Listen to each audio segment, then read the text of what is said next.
Muy buenas a todos y bienvenidos a vuestra casa de Fórmula 1. Bienvenidos a un nuevo vídeo en el cual vamos a seguir contándoos múltiples noticias de la actualidad del mundo de la Fórmula 1. Tenemos que actualizaros al respecto sobre un tema que hemos visto en el vídeo anterior. Por cierto, os recomiendo mucho el anterior vídeo que hemos publicado en el día de hoy, donde además os hemos hablado de la posible dupla entre Verstappen y Alonso para Le Mans, y en este vídeo tenemos muchos otros temas que todos estarán detallados en la descripción de este vídeo por si quieres saltarte alguno e ir directamente a tu momento de elección. Así que vamos a dar comienzo y primero de todo vamos a arrancar por la actualización sobre el tema que os teníamos que comentar, que hemos abierto esta misma mañana. Y es al respecto sobre la información que tenía la Gazzetta dello Sport, ya sabemos, uno de los medios más refutados italianos con información deportiva, que hablaba acerca de la situación contractual de los pilotos de Ferrari, que ya sabemos que están en esas negociaciones. Ambos finalizan su contrato en 2024 y los dos han mostrado con ganas de renovar. Según la Gazzetta dello Sport, lo hemos visto esta mañana, pero por si acaso os informamos, la oferta de renovación que tenían sobre la mesa, independientemente del salario, porque sí que lo llegan a mencionar, pero el salario me es indiferente porque va a haber más salario seguramente en el caso de Leclerc, pero bueno, que eso son cosas que negocian los pilotos y a mí me es indiferente. Pero hablábamos acerca de la longitud y según la Gazzetta dello Sport informaban que a Charles Leclerc le ofrecían un contrato hasta 2029 y en el caso de Carlos Sainz hasta únicamente 2025, es decir, una renovación de un año más. Os vamos a hablar, en el caso de la Gazzetta dello Sport, qué es lo que han comentado, dónde podría ir, qué destinos podría tener Carlos Sainz, pero eso lo vamos a hablar un pelín más adelante. Pero al respecto sobre esto, que ya hemos hablado en el primero de los vídeos del día de hoy, ya os he comentado que a mí me parecía bastante mal, en sentido de que creo que es la mejor dupla de pilotos que hay actualmente en la parrilla, la más igualada, y es completamente comprensible que a Leclerc le ofrezcan un contrato de 5 años, se lo merece, y es comprensible que Leclerc tenga un contrato de mayor longitud que de Carlos, tiene todo el sentido, es un piloto más joven, es un piloto con el que han apostado muchísimo más, es un piloto de la academia de Ferrari y es quien quiere que los lidere, y eso está bastante claro, pero creo que Carlos ha hecho más que méritos para merecerse más de un año. Independientemente de ello, a contrarresta de lo que ha dicho la Gazzetta dello Sport, por parte de Motorsport Italia informan al respecto sobre las renovaciones de sus pilotos y difieren de la información que tiene la Gazzetta. ¿Qué informan desde Motorsport Italia? Que también es un medio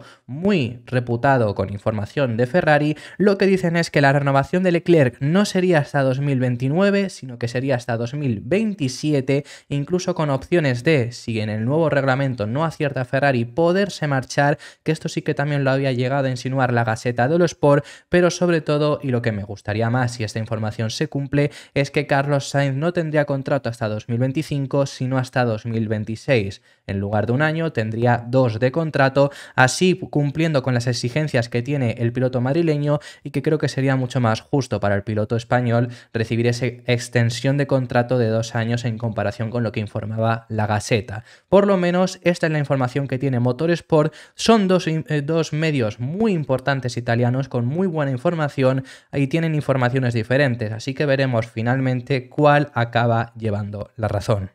Independientemente de ello, es lo que os digo, me parece que sería mucho más apropiado y mucho más acertado por parte de Ferrari ofrecerle a Carlos esos 2 años. Mi opinión personal, de verdad, pero creo que Carlos se lo ha merecido con creces. Recordemos que es el único piloto que ha ganado este año una carrera. Hay mucha gente que le intenta quitar el prestigio a esa victoria diciendo que ha sido circunstancial. Quitarle el prestigio que queráis, de verdad, pero es el único piloto que el día que falló Red Bull estuvo ahí y además hizo una gestión de carrera muy buena porque Ferrari esa carrera no tenía el ritmo de carrera. Por supuesto Ferrari porque siempre sale el argumento también del hecho de esa carrera premiaron a Carlos porque salía desde delante, pero como siempre que hacen también con Leclerc cuando sale por delante de Carlos, al final eso está muy bien por parte de Ferrari, el hecho del piloto que va adelante lo premiamos, el piloto que va adelante tiene la prioridad y es lo que hizo la escudería. Con Leclerc se lo cargaron, vamos, porque estaba saliendo también desde una posición muy alta y acabó fuera de podio. Pero también eso nos deja ver que realmente el ritmo de Ferrari, aunque con Leclerc hicieran peor estrategia, como os digo, no era para acabar en la victoria, pero es que Sainz, gestionándolo junto con Norris, dándole el DRS para que ninguno de los dos Mercedes pudiera pasarlos, lo hizo estupendamente y consiguió ganarlo. Fue una carrera de listo, fue una carrera de saber estar, de saber defenderse, y lo hizo de forma estupenda. Que independientemente de ello, que es lo que os digo, que la renovación de 3 años de Leclerc, me parece que le puedes dar 3 años como le puedes dar 5, se merece claramente esos 5 años y tiene todo el sentido del mundo darle una extensión más grande que la de Carlos, pero creo que Sainz por lo menos se merece esos 2 años de contrato. Opinión personal, esta es la información que dice Motorsport Italia, así que veremos cuál acaba llevando la razón. También esto sale justo después de lo que sale de la Gaceta, que podría ser que a lo mejor viendo la reacción y quizá viendo la reacción del propio piloto madrileño, porque por supuesto esto es la información de la oferta que le habían dado desde Ferrari, quizá Sainz ha respondido diciendo yo quiero 2 años y si no, no renuevo, quizá le han hecho una contraoferta y es lo que tiene la información por parte de Motorsport. Veremos cuál se acaba cumpliendo. Independientemente de ello, ¿qué opciones tendría Carlos en el caso de que solo le renueven un año y tener que buscarse otro asiento para 2026? Pues esto, la Gaceta dello Sport, que son quienes informaban de que solo le querían renovar por un año, han hablado acerca de otras opciones y han situado 3. La primera, la más clara, la que siempre hemos hablado, la que hemos dicho ya que desde ese equipo hay cierto interés por tener a Carlos en sus filas, es Audi. Sabemos que Audi llega en 2026 y sabemos que la relación entre Audi y los Sainz, con Carlos Sainz Sr. también incluido, es muy positiva. Os hemos informado ya de que hubo acercamientos por parte de Audi intentando que fuese su piloto para 2026, pues es una opción bastante grande que tiene ahí la de unirse al equipo alemán en su entrada a la Fórmula 1 con el nuevo reglamento en 2026. Otra opción que surge sería el regreso a McLaren, porque además, entre otros factores, la Gaceta dello Sport informaba que Ferrari solo quería darle un año de contrato con el objetivo de, si no se quedan con Sainz, fichar a otro piloto. Se hablaba, sobre todo lo que informa en el medio italiano, es uno de ellos Albon, que podría interesarles, y sabemos que ha habido interés porque eso se ha confirmado de que hubo muchos equipos que preguntaron por Alex, y luego otro de los pilotos que se hablan es Lando Norris. Norris se marcharía a Ferrari en este caso, dejaría el asiento libre en McLaren y lo ocuparía Carlos Sainz, completando así su regreso. Es una opción que informan, que yo la verdad que veo ahora mismo bastante disparate por parte de Norris decidir marcharse de McLaren cuando ahí es la estrella, está claro. Pero esto es lo que informa la Gaceta dello Sport, que si se va Norris, si Norris fichase por Ferrari, como estaban informando que hay interés por parte de Ferrari de tenerlo en sus filas, el asiento en McLaren podría llegar a recalar ahí Carlos Sainz. Y otra opción que dicen que no se podría descartar es Red Bull, que habría que ver qué pilotos tienen para aquel entonces, porque sabemos que Checo por ahora tiene contrato para 2024, no se sabe nada de 2025 y menos aún de 2026, pero que esa opción de Red Bull no estaría descartada porque desde Milton Keynes aprecian muchísimo a un piloto que formó parte de su academia de pilotos. Recordemos que Carlos debuta en Fórmula 1 con Toro Rosso, ha formado parte de la academia de Red Bull, pero al no tener la oportunidad de ir subiendo, de ir escalando hacia el equipo senior, hacia Red Bull Racing, decidió marcharse y no verían con malos ojos, en caso de tener que acabar fichándolo, recuperar de esa forma a Carlos Sainz. En cuanto a esas 3 opciones, ¿qué es lo que informa la Gaceta dello Sport? Por parte de Audi lo he comentado en muchas ocasiones porque ha habido mucha información con respecto a ello y es un movimiento que me parecería muy bonito, es un movimiento que no te asegura nada, quiero decir, quizá Audi llega a rasa o no a rasa de primeras, pero quizá dentro de 3, 4, 5 años después de entrar a rasa y has acertado de lleno, es el típico movimiento de, mirándolo estrictamente por ese sentido, es el típico movimiento de que te lo tienes que jugar. Te puede salir fatal, pero no hablo fatal de ese primer año porque lo lógico es que 2026... Audi no tenga gran cosa, pero te puede salir fatal en sentido a largo plazo. Puede pasar perfectamente. Pero más allá de cómo salga deportivamente, es un movimiento muy de corazón. Es un movimiento que, lo he dicho muchas veces, como digo, me gustaría mucho verlo por el simple hecho de la relación que tienen los Sainz con Audi. Sabemos que Audi llevan mucho tiempo también corriendo con Carlos Sainz Sr. Carlos Sainz Sr. este año otra vez, quiero decir, compite en el Dakar con Audi, es decir, es una relación muy bonita y que estaría genial, sería precioso ver al equipo Audi de Fórmula 1 por primera vez en la categoría junto a Carlos Sainz. En ese sentido es algo bastante emocional. Me voy a dejar McLaren a un lado. Por parte de Red Bull sería algo posible porque Red Bull ya con Checo volvieron a abrir la puerta a no depender únicamente de pilotos de la academia. No están saliendo grandes pilotos. Veremos Hadjar, pero veremos en ese sentido Hadjar. Lawson, pilotazo que se merece subir, pero veremos para entonces a qué nivel está.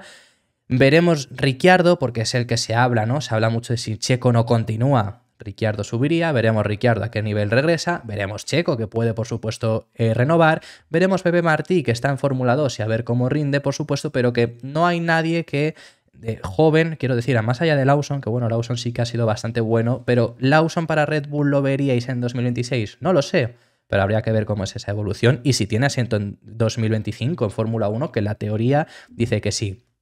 Pero sería solo un año en Fórmula 1, quizás muy prematuro. Al final el fichaje de Carlos, si no sigue Checo, si no tienen otro hueco, es algo que yo creo que Red Bull lo haría con los ojos cerrados. Es un piloto que además, como os hemos contado, formó parte de su academia. Es un pilotazo, por supuesto, Carlos Sainz, como ya todos lo sabemos, muy cumplidor. Además, yo creo que les vendría bastante bien. Y creo que podría darle pelea a Verstappen, salvando por supuesto las distancias porque Max es un bicho, es impresionante, pero sí que yo creo que podría darle pelea, les podría ayudar a Red Bull a ser aún más competitivos, que veremos a qué nivel está Red Bull en 2026, porque es cambio de reglamento y puede pasar de todo, aunque lo lógico, igual que en 2022, los tres equipos potentes que eran Ferrari, Mercedes y Red Bull iban a estar arriba y lo estuvieron, lo lógico es también que para ese 2026 lo estén.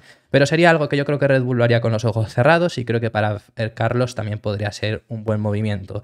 Y me dejaba al final McLaren. Yo es que me encanta Carlos Sainz de McLaren.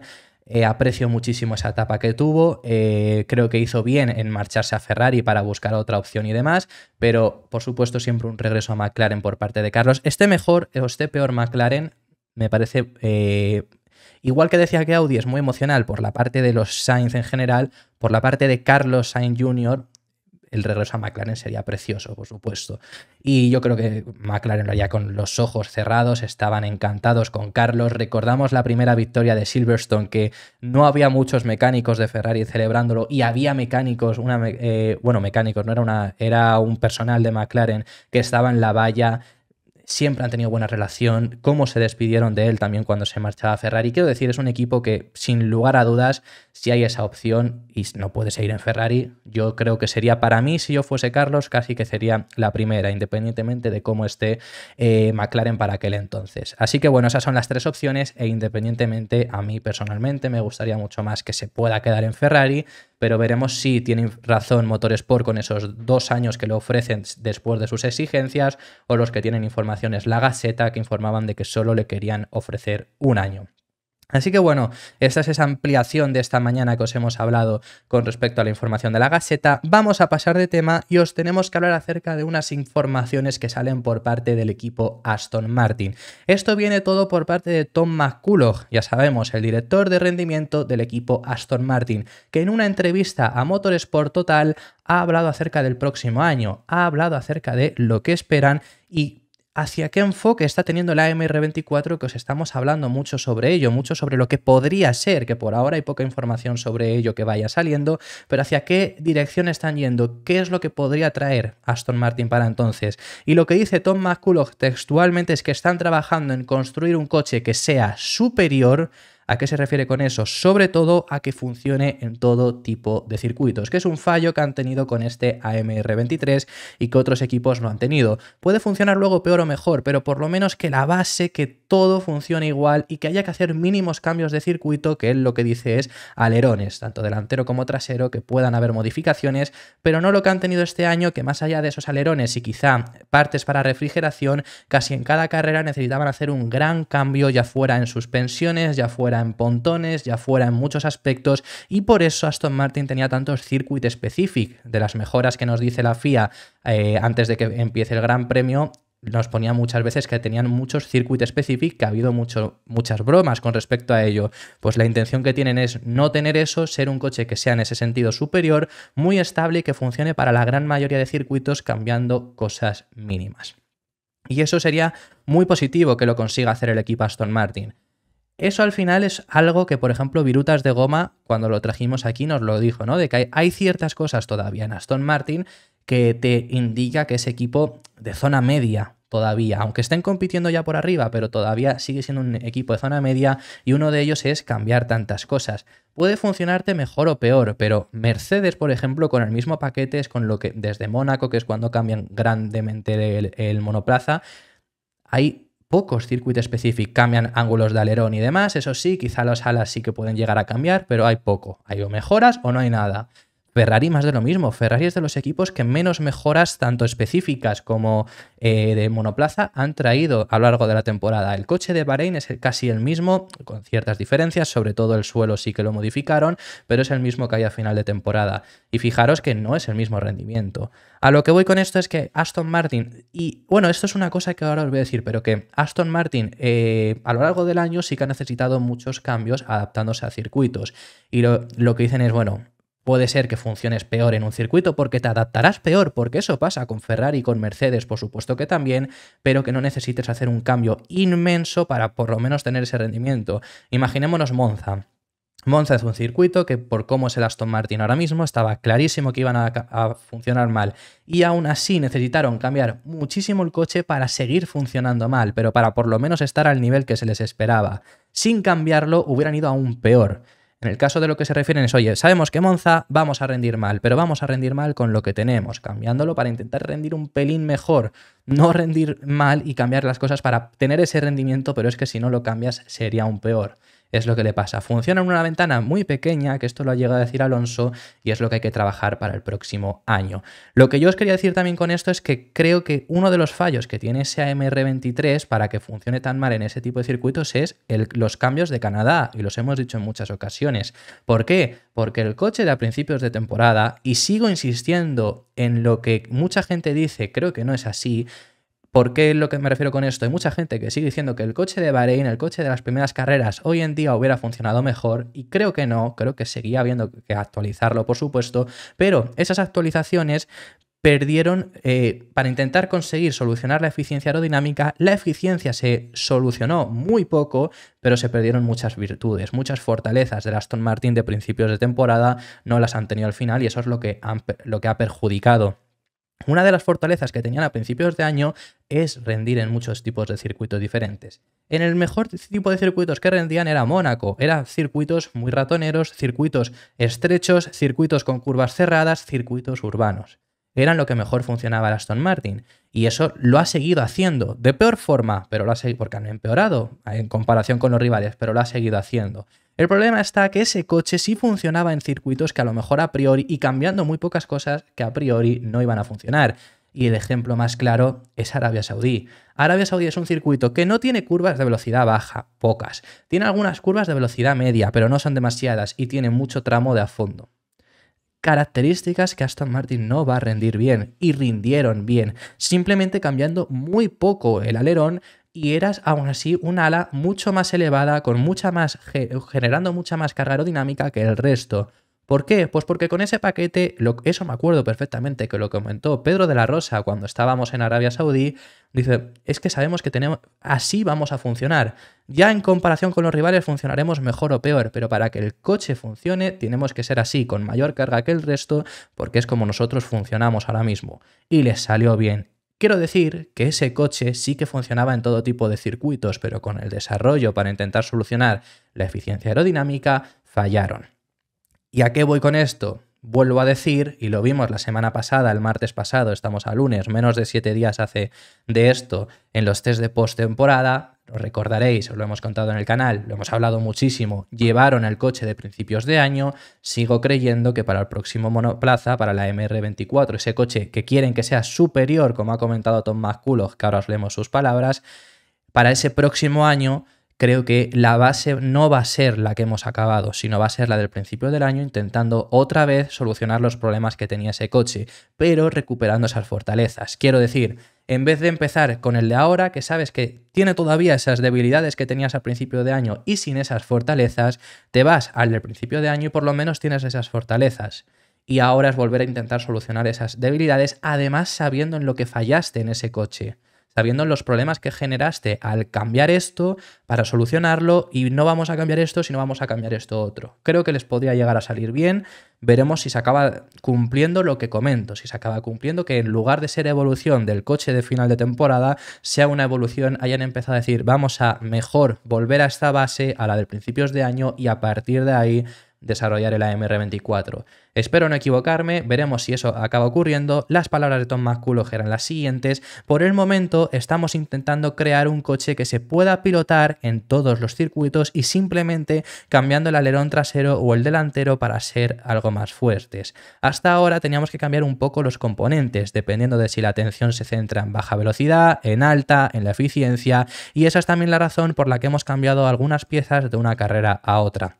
Recordar el Frankenstein de final de temporada, como lo denominábamos, ¿no? Que a partir de Brasil era mezclar muchas piezas que habían ido llevando a lo largo del año, y eso ha pasado cambiándolo en Brasil. No llevaban el mismo coche que en Las Vegas y tampoco el de Abu Dhabi. Es más, en Abu Dhabi hasta llevaron piezas de principios de año, para que os hagáis una idea, que cambiaban mucho el monoplaza de un circuito a otro. Y finaliza diciendo: el objetivo para el año que viene es tener un coche en el que no haya que hacerlo tan a menudo, el de cambiar piezas, porque el nivel de base será simplemente superior. Así que creo que hemos aprendido mucho de las pruebas que hemos hecho con los componentes y también de las pruebas físicas en pista en ciertas piezas, lo que nos ha ayudado a desarrollar el coche que estamos desarrollando en este momento.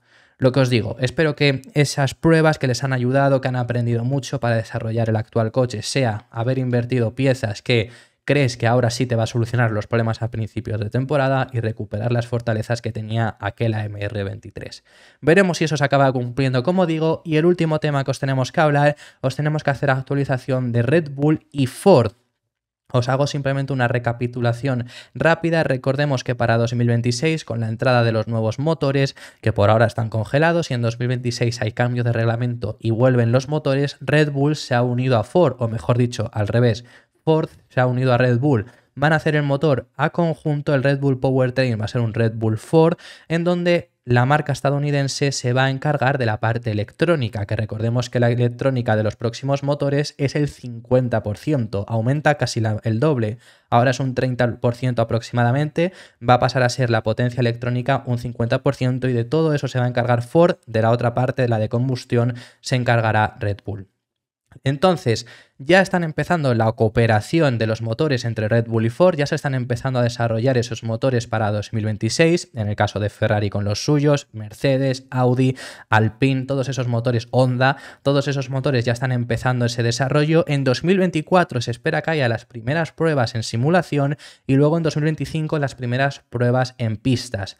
Pero ya están empezando esas pruebas, como digo, ese desarrollo, y en Red Bull están muy contentos con la cooperación que están teniendo con Ford. Dicen que están trabajando codo con codo, estuvieron la familia Ford con Red Bull en el Gran Premio de Las Vegas, han estado ya en las fábricas de Milton Keynes dedicadas a los motores y están encantados. Y llega a comenzar que han logrado grandes avances ya. Esto lo comenta Christian Horner al respecto sobre cómo va esa evolución de los motores que van a crear juntos para ese 2026. Están empezando a meter miedo, veremos cómo acaban teniendo esos motores, si acaban siendo potentes o no, pero lo que comentan es eso, que la unión entre las dos marcas está siendo muy positiva.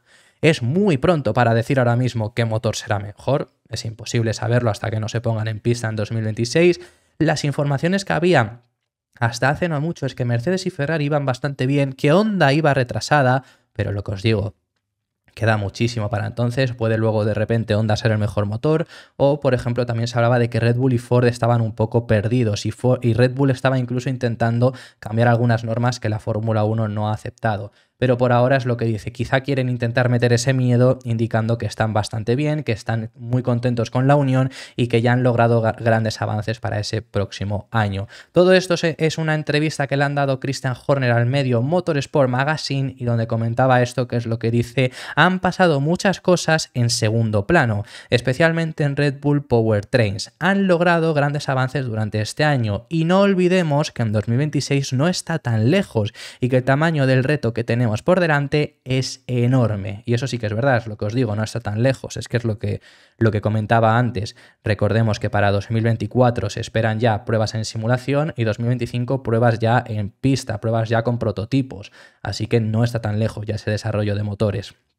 Continúo diciendo, la cooperación con Ford va estupendamente. Incluso estuvo Bill Ford con nosotros el fin de semana en Las Vegas. Y Jim Farley, CEO de Ford, que es la persona que muchas veces habréis podido ver, estuvo en la presentación de Red Bull cuando se anunció lo de Ford principios de año y demás, dice, es un gran apoyo del proyecto y estuvo en la fábrica a principios de semana para comprobar los progresos de la semana pasada.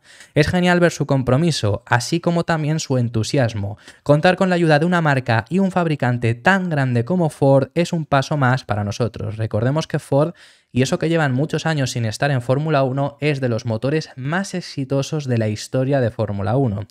Finaliza diciendo, si llegamos a ser atractivas para otras escuderías, esto sobre todo porque se habló de que McLaren tenía la intención, ahora os lo comento, pero dice, si llegamos a ser atractivas para otras escuderías, sin duda estamos abiertos a hacerlo en el futuro, a ser motoristas. Pero como he dicho, primero queremos hacerlo todo bien para nosotros mismos y ganarnos nuestro propio éxito. Esto se refiere en que en 2026 sin duda van a entrar dos equipos, Red Bull y Alfa Tauri, como se llame, Racing Bulls, como queráis. Por ahora le vamos a llamar todavía Alfa Tauri, pero van a solo motorizarse a sí mismos y a Alfa Tauri, que es lo mismo, básicamente, a 4 monoplazas. Ya comentaron hace poco que estaban abiertos a hacerlo incluso a 4 equipos, si querían. Máximo se ponen 4 porque tiene que ser el propio Red Bull y Alfa Tauri y se aceptarían otros 2 equipos. McLaren estuvo buscando mucho motorista, sabemos ya que ha renovado con Mercedes al final desde 2026 hasta 2030, 4 temporadas más, pero estuvo buscando motorista e incluso tuvieron negociaciones con Red Bull que se vieron con, como os hemos comentado, Jim Farley y también Adrian Newey. Estuvieron una reunión Zak Brown con ellos y estos trajimos incluso las imágenes donde se les veía, pero que están abiertos a esa posibilidad si son atractivos para otras marcas, que yo creo que sin lugar a dudas lo acabarán siendo porque un mal motor no van a tener. Lo que sí que va a ser interesante en este sentido es ver el desarrollo de los motores. Fíjate, al igual que con Aston Martin este año era muy importante aprender este primer año porque ya estaban ahí y ver el ritmo de desarrollo, ver si ya de primeras eran capaces de tener el mismo desarrollo que Ferrari, Mercedes y Red Bull o necesitarían todavía el aprendizaje y llevarse una hostia de que no podían y no han podido este año, se la han llevado y veremos ya el próximo año si han aprendido. Es muy importante Red Bull esto también, porque Ferrari y Mercedes sí está en dinámica, aunque llevemos muchos años con los motores congelados desde 2022, sí que se sabe en la dinámica de desarrollo de motores e ir a un buen ritmo. Red Bull no, que es la primera vez que hace sus propios motores, así que eso también va a ser importante y va a ser una desventaja que tenga Red Bull para el próximo reglamento, porque al final hasta ahora dependían de un motorista que, oye, les puede ir mejor o peor, pero no es nuestra culpa en ese sentido. Ahora sí. Así que veremos qué tal les va en ese sentido Red Bull. Y esto ha sido todo por este vídeo. Muchísimas gracias por haber llegado hasta el final del mismo. Déjame en los comentarios tus impresiones sobre todos los temas que hemos estado tratando, que hemos hablado de temas muy interesantes y me encantaría saber vuestra opinión. Si te ha gustado el vídeo, por favor, deja tu like, que nos apoya muchísimo. Ahora mismo se premia mucho el like en YouTube, así que si quieres apoyarnos con el contenido no te pido ni siquiera que te suscribas. Eso ya te dejo a tu elección, pero por favor, deja tu like que nos ayuda mucho. Habiendo dicho esto, nos vemos en el siguiente vídeo que seguiremos hablando de Fórmula 1.